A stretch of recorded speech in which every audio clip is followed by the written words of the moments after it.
27 ans. Galates chapitre 5 versets 13 à 26. Oui, mes frères et sœurs, vous avez été appelés à la liberté. Seulement, ne faites pas de cette liberté un prétexte pour vivre comme des hommes livrés à eux-mêmes.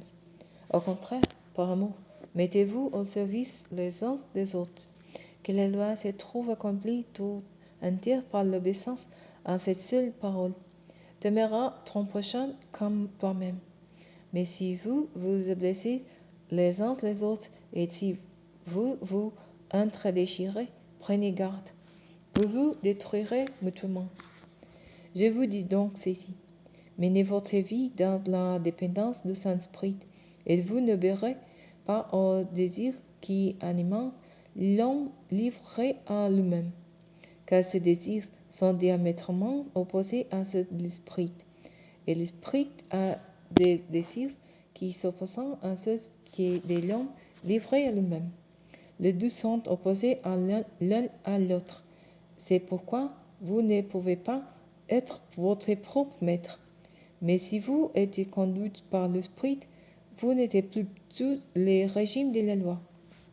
Tout le monde voit bien ce qui procède de l'homme livré à lui-même, l'immoralité, les pratiques dégradantes et la débauche, l'adoration des idoles et la magie, les haines, les querelles, les jalousies, les excès de colère, les rivalités, les dissensions, les divisions, l'envie, l'ivrognerie, les orgies et d'autres choses de ce genre.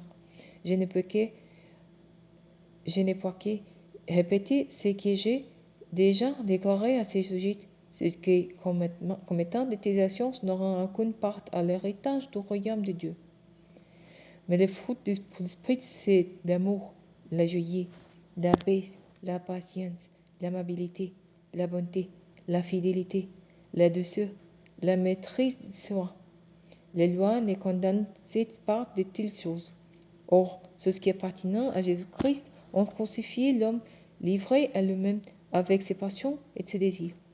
Parce que l'esprit est la source de notre vie. Conduisons-nous selon sa volonté.